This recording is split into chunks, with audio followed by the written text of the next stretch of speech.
बारिश का मौसम है। रामपुर गांव में जोर से बारिश हो रही है। गलियां कीचड़ से भरी हैं और आसमान में काले बादल छाए हैं। फिर भी मयंक अपने भजियों का ठेला तैयार करता है और गांव में निकल पड़ता है। अरे बारिश हो या तूफान, मयंक का ठेला तो रुकेगा नहीं। चल, आज भी गांव में भजियों की खुशबू फैलानी है। लोग भूखे तो नहीं रह सकते हैं ना। बारिश में भी गर्मा गर्म भजिए सबको पसंद आएंगे। बारिश रुक जाती है। कुछ लोग बाहर निकलते हैं और ठेले पर रुकते हैं।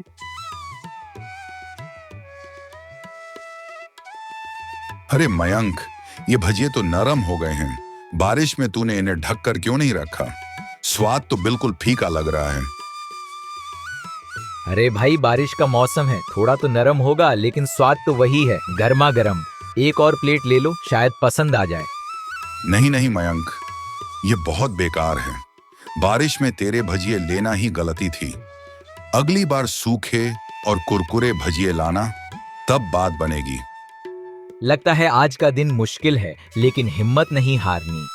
ठीक है भाई, कल और बेहतर भजिए लाऊंगा, जरूर आजमाना। मयंक दिन भर मेहनत करता है, लेकिन किसी को उसके भजिए पसंद नहीं आते। बारिश की वजह से भजिए कम बिकते हैं। वह थक कर और निराश होकर घर की ओर लौटता है। मयंक गीला गीला घर लौटता है। उसका कपड़ा बारिश से भीगा हुआ है और चेहरा थकान और निराशा से भरा है। उसकी पत्नी शालिनी उसे देखकर चिंतित हो जाती है। अरे मयंक, ये हालत क्या बना रखी है? फिर बारिश में भीगते हुए ठेला लगाने गए थे। चेहरा तो बता रहा है कि आज कुछ ठीक नहीं हुआ। भजिए बिके कि नहीं? हाँ शालिनी, क्या बताऊं, बारिश ने सारा खेल बिगाड़ दिया। लोग भजिए खरीद तो रहे थे, पर सब कह रहे थे कि गीले हो गए हैं, स्वाद बिगड़ गया। कुछ ही भजिए बिके। मैंने तो दिन भर गलियों में ठेला घुमाया, पर मौसम ने साथ नहीं दिया। यह तो परेशानी की बात है मयंक। अगर रोज रोज ऐसा रहा तो हमारा क्या होगा? ठेले का खर्चा, घर का खर्चा, सब कैसे चलेगा? कुछ और सोचना पड़ेगा, नहीं तो मुश्किल हो जाएगी। हाँ शालिनी, चिंता तो मुझे भी है, पर हार नहीं माननी। कल फिर कोशिश करेंगे, शायद मौसम सुधर जाए और लोग फिर से भजिए खाने आएं। बस थोड़ा सब्र रखना होगा। मयंक और शालिनी चुपचाप रात का खाना खाते हैं। कमरे में सन्नाटा है और दोनों के मन में चिंता की लकीरें हैं। अगले दिन सुबह होती है। बारिश अब हल्की हो चुकी है।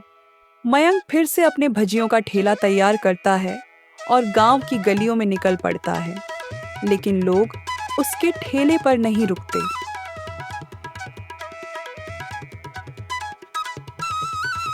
लगता है कल की बात सबके दिमाग में बैठ गई। लोग शायद सोच रहे हैं कि भजिए फिर से गीले होंगे। कोई ठेले पर आ ही नहीं रहा। अरे, इतनी मेहनत से भजिए बनाए और अब कोई खाने वाला ही नहीं। वह एक चौराहे पर ठेला रोककर इंतजार करता है, लेकिन घंटों बीत जाते हैं और कोई ग्राहक नहीं आता। मयंक का चेहरा उदास हो जाता है। क्या करूं अब? अगर ऐसे ही रहा तो घर चलाना मुश्किल हो जाएगा।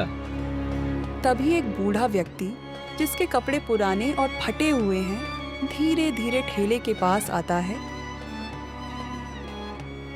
बेटा, बहुत दिनों से कुछ नहीं खाया, एक भजिया दे दे, बहुत भूख लगी है।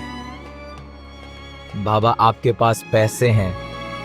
बेटा, मेरे पास तो एक पैसा भी नहीं है। बस सोचा शायद तू कुछ दे दे। कोई बात नहीं बाबा, भूखे को खाना देना पुण्य का काम है। ये लो, गर्मा गर्म भजिया खाओ और ताकत लाओ। बेटा, तेरा दिल तो सोने जैसा है। ये भजिया बहुत स्वादिष्ट है। भगवान तुझे हमेशा खुश रखे और तेरे ठेले पर बरकत दे। शुक्रिया बाबा, आपकी दुआ ही काफी है। आसमान फिर से काले बादलों से घिर जाता है और अचानक तेज बारिश शुरू हो जाती है। बारिश की बूंदें ठेले पर रखे भजियों पर गिरने लगती हैं।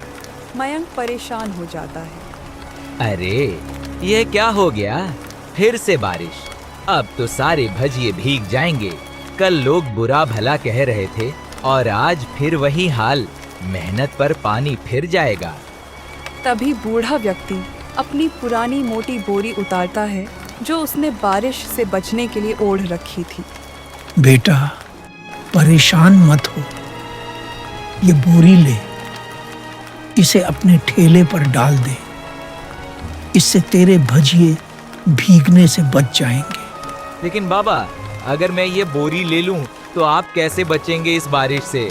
आप तो खुद भीग जाएंगे। मेरी चिंता तू मत कर बेटा, ये बोरी तुझे ज्यादा जरूरी है। ले, रख ले इसे और अपने भजियों को बचा। बाबा, आपका बहुत बहुत शुक्रिया। आपने मेरी बड़ी मुसीबत हल कर दी। बस अपना काम करते रहा बेटा। अच्छे दिल वालों का हमेशा भला होता है। बूढ़ा व्यक्ति धीरे धीरे बारिश में चलना शुरू करता है, लेकिन अचानक वह बारिश के पर्दे में गायब हो जाता है। मयंक बोरी को और मजबूती से ठेले पर बांधता है।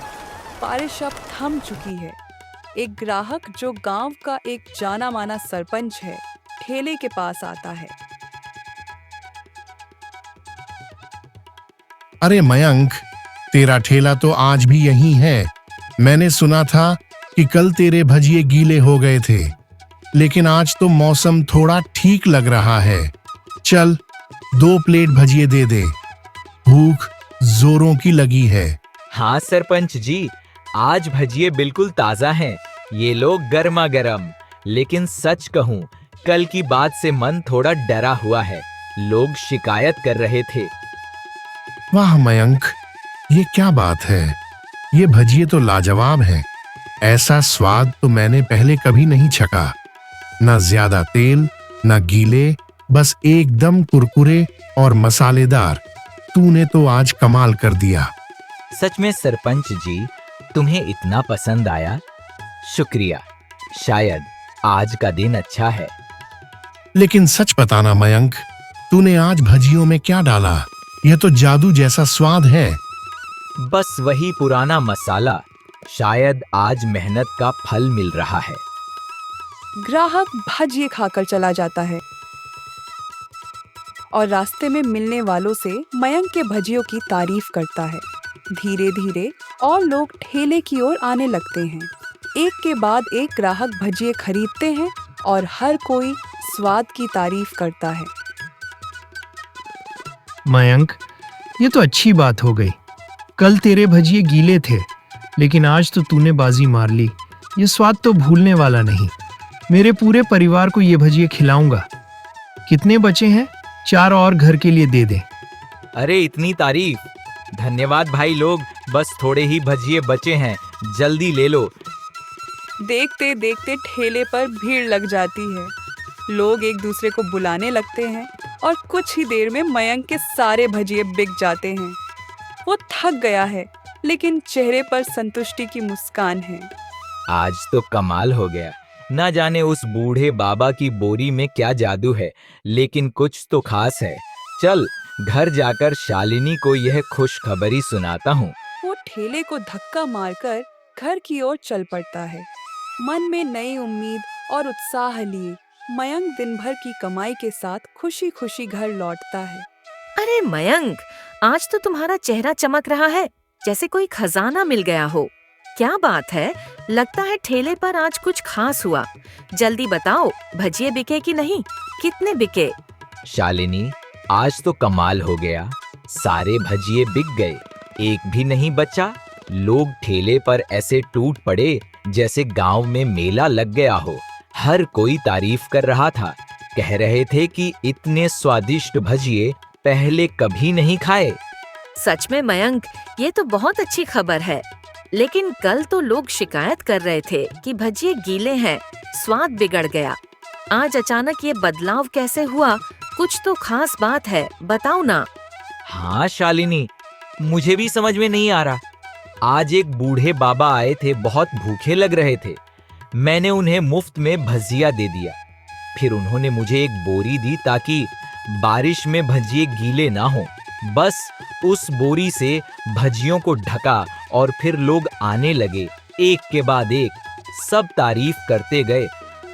अरे मयंक, तुमने बूढ़े बाबा को मुफ्त में भजिया दिया, यह तो तुम्हारी अच्छाई का फल है। देखा, अच्छा काम करने से हमेशा अच्छा ही होता है। वो बोरी तो बस एक बहाना था। तुम उसका ज्यादा जिक्र मत करो। अपनी मेहनत और दिलेरी पर ध्यान दो, वही तुम्हें आगे ले जाएगी। हाँ शालिनी, शायद तुम सही कह रही हो। बाबा की दुआ और मेरी मेहनत ने आज रंग दिखाया। चलो अब खाना खाते हैं। आज का दिन तो यादगार रहा। मयंक और शालिनी खुशी से खाना खाते हैं। घर में उदासी की जगह अब हंसी और उम्मीद का माहौल है। कुछ दिन बाद का मौसम फिर से लौट आता है। मयंक अपने ठेले को तैयार करता है। वो बाजार से एक चमकीली छतरी खरीद लाता है और उसे ठेले पर मजबूती से लगाता है। वो ठेले को धक्का मारकर गांव की गलियों में निकल पड़ता है। उसका जोश देखकर कुछ लोग ठेले की ओर आकर्षित होते हैं, लेकिन भजिए खाने के बाद उनकी प्रतिक्रिया पहले जैसी नहीं होती। अरे मयंक, ये क्या बात है? ये भजिए तो पहले जैसे स्वादिष्ट नहीं हैं। पहले तो तेरे भजिए खाते ही मन खुश हो जाता था। ऐसा लाजवाब स्वाद था। आज कुछ कमी सी लग रही है। तूने मसाला तो वहीं डाला ना? अरे भाई, मैंने तो वही पुराना मसाला डाला है जो हमेशा डालता हूँ। तेल भी ताजा, बेसन भी वही। यह नई छतरी लगाई है ताकि भजिए गीले ना हो। फिर भी समझ नहीं आ रहा तुम्हें स्वाद में क्या कमी लगी। पता नहीं मयंक, लेकिन वो पुराना स्वाद आज नहीं है। शायद बारिश का असर है या कुछ और। अगली बार पहले जैसे भजिए लाना, तभी आएंगे। अरे भाई, मुझे भी समझ नहीं आ रहा। मैंने तो सारी मेहनत की, वही मसाले, वही तरीका। शायद बारिश की वजह से कुछ गड़बड़ हो गई। यह नई छतरी तो अच्छी है, फिर भी लोग शिकायत क्यों कर रहे हैं? तुम बताओ, क्या कमी है? बस वो बात नहीं है मयंक। अगली बार पहले जैसे भजिए लाना, फिर देखते हैं। दिन बीतता है और ठेले पर भीड़ नहीं लगती। मयंक के ज्यादातर भजिए बिकते नहीं और वह परेशान हो जाता है। वो चौराहे पर ठेला रोककर सोच में डूब जाता है। यह क्या हो गया? छतरी तो बढ़िया है, भजिए गीले भी नहीं हुए। फिर लोग शिकायत क्यों कर रहे हैं? पिछले कई दिन सब कुछ ठीक चल रहा था, लोग तारीफ कर रहे थे। आज अचानक यह क्या हो गया? वो गहरी सोच में पड़ जाता है और उसे उस बूढ़े बाबा की बोरी याद आती है। पिछले कई दिन उस बोरी को लगाने से भजिए खूब बिक रहे थे और लोग तारीफ करते नहीं थक रहे थे। आज छतरी लगाई और सब बिगड़ गया। शायद उस बोरी में कुछ खास बात है। नहीं, ये तो बस एक बोरी है, लेकिन फिर भी कुछ तो गड़बड़ है। खुद फिर से बोरी लगाऊंगा, देखता हूँ क्या फर्क पड़ता है। अगर लोग फिर से तारीफ करने लगे तो समझ लूंगा कि कुछ तो बात है। मयंक तुरंत घर लौटता है, छतरी को हटाता है और फिर से उस बूढ़े बाबा की बोरी को ठेले पर लगाने का फैसला करता है। मयंक बूढ़े बाबा की बोरी ठेले पर लगाता है। छतरी हटाकर वह ठेला लेकर गांव की गलियों में निकलता है। बोरी भजियों को ढके हुए हैं। चौराहे पर ठेला रुकते ही एक ग्राहक आता है, भजिया खाता है और तारीफ करता है। खबर फैलती है और ठेले पर भीड़ लग जाती है। लोग भजियों की तारीफ करते हैं और जल्दी ही सारे भजिए बिक जाते हैं। मयंक थका हुआ लेकिन खुश है। ठेला समेटते समय वो बोरी को देखता है और समझ जाता है कि इसमें कोई खास शक्ति है। वो बोरी को संभाल कर रखता है और खुशी खुशी घर की ओर चल पड़ता है।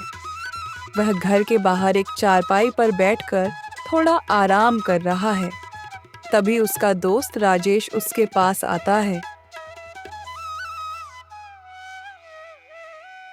मयंक भाई, थोड़ा वक्त है? मुझे तुमसे कुछ बात करनी है। अरे राजेश, बैठ। क्या बात है?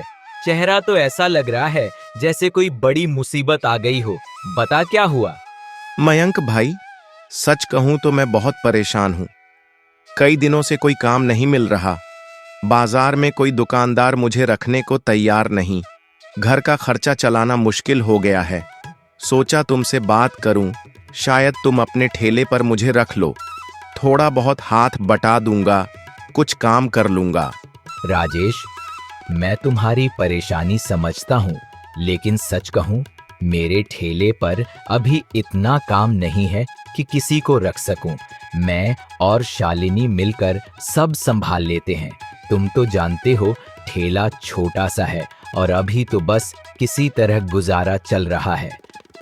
हाँ समझा भाई, फिर भी सोचा था शायद तुम कुछ मदद कर सको।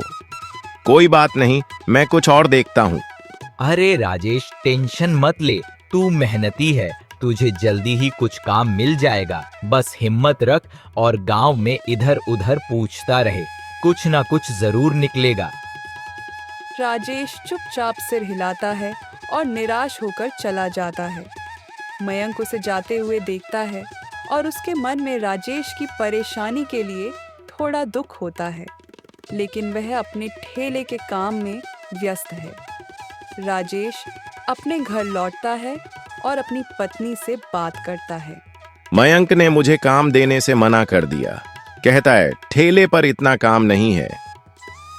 लेकिन मैंने देखा है, कभी उसके भजिए बेकार हो जाते हैं और कभी एकदम से इतने स्वादिष्ट कि सारा गांव तारीफ करता है।